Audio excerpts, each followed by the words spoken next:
ডিবিসির জল ছাড়া নিয়ে কেন্দ্র রাজ্য সংঘাতের মধ্যে এবার এক্সে পোস্ট করলেন সুকান্ত মজুমদার। তিনি সরব হয়েছেন এক্সে এবং এক্সে পোস্টে 17 সেপ্টেম্বরের নোটিশ প্রকাশ্যে এনেছেন বিজেপির রাজ্য সভাপতি তথা কেন্দ্রীয় মন্ত্রী সুকান্ত মজুমদার।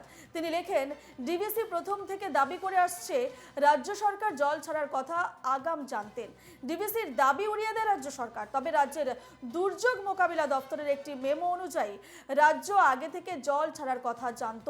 ডিবিসি কেন জল ছাড়লো তা নিয়ে গত 20 সেপ্টেম্বর প্রধানমন্ত্রীকে প্রথম চিঠি লেখেন মমতা বন্দ্যোপাধ্যায়। ঘটনা প্রবাহ বলছে তার 3 দিন আগে 17 সেপ্টেম্বর রাজ্যে বন্যা তৈরি হতে পারে বলে 8টি জেলাকে সতর্ক করেছিল নবান্ন।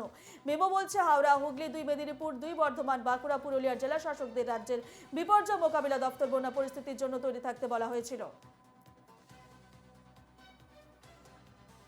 এই নিয়ে আমরা বিস্তারিত জানবো। ফোন লাইনে রয়েছেন আমাদের অ্যাসিস্ট্যান্ট নিউজ এডিটর সৈকত। সৈকত, এক্সে পোস্ট করেছেন সুকান্ত মজুমদার। তিনি বলছেন যে ডিবিসি জল ছাড়া নিয়ে কেন্দ্র রাজ্য সংঘাতের মধ্যে তিনি পোস্ট করেছেন। তিনি বলছেন যে 17 সেপ্টেম্বরের নোটিশ প্রকাশ্যে এনেছেন বিজেপির রাজ্য সভাপতি। তিনি সেখানে লিখেছেন, ডিবিসি প্রথম থেকে দাবি করে আসছে যে রাজ্য সরকার জল ছাড়ার কথা আগাম জানতেন।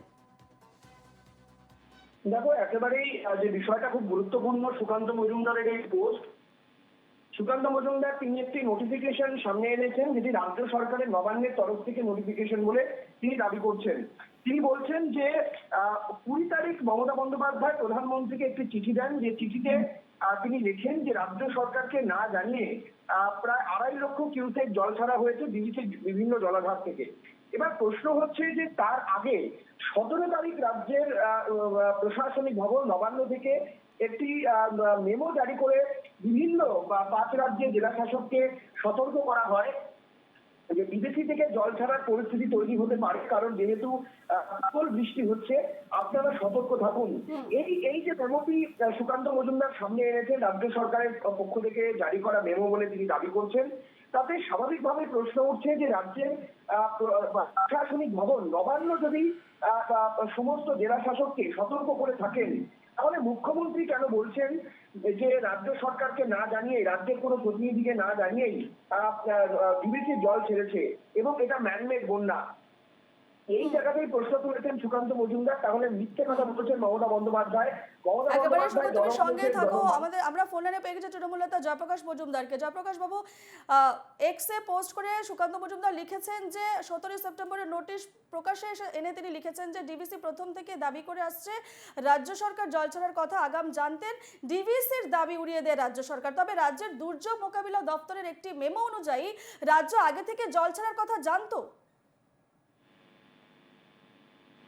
দেখুন, ডিবিসির এই কার্যকলাপ, তার জন্য তো তাদের একটা কমিটি আছে, যেখানে আইন অনুযায়ী রাজ্য সরকারের সদস্যদের থাকার কথা, প্রতিনিধিদের থাকার কথা, সেখানে আলোচনা হয়ে ঠিক হওয়ার কথা এই জল ছাড়ার ব্যাপার, যেটা মানুষের বিরুদ্ধে যেতে পারে। ডিবিসি তো তৈরি হয়েছিল মানুষের উপকারের জন্য। তৎকালীন সময় বলা হয়েছিল যে বিহার, তখন ঝাড়খণ্ড হয়নি, বিহার এবং পশ্চিমবঙ্গের সাধারণ মানুষের উপকারে যাতে আসে তার জন্য এই দামোদর ভ্যালি কর্পোরেশন তৈরি হলো, বাঁধ তৈরি হলো, নানা কিছু। আর আজকে সেই ডিবিসি মানুষের মারণ খেলায় মেতে উঠেছে। What is spirit of DBC? DBC তৈরি হওয়ার পেছনে কি আবেগ ছিল, স্পিরিটটা কি ছিল তৎকালীন সময়? যে মানুষের উপকারে আসবে। আর এখন এই সুকান্ত মজুমদার বাংলার ক্ষতি হচ্ছে আর তিনি মেমো দেখাচ্ছেন।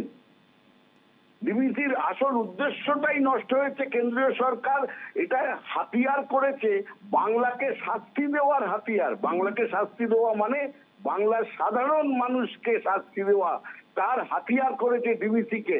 আর এখন সুকান্ত মজুমদার মেমো দেখিয়ে বলছেন ও জানানো হয়েছিল, তার জন্য অধিকার জন্মে গেছে আমাদের জল ছেড়ে কয়েক লক্ষ মানুষকে বিপদে ফেলার।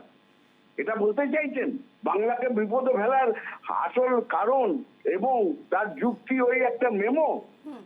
লজ্জা হওয়া উচিত। ধন্যবাদ জয়প্রকাশ বাবু আমাদের সঙ্গে কথা বলার জন্য। ফোন লাইনে ছিলেন তৃণমূল নেতা জয়প্রকাশ মজুমদার। আমাদের সঙ্গে ফোন লাইনে ছিলেন আমাদের অ্যাসিস্ট্যান্ট নিউজ এডিটর সৈকত। সৈকত, তোমাকেও ধন্যবাদ জানাচ্ছি।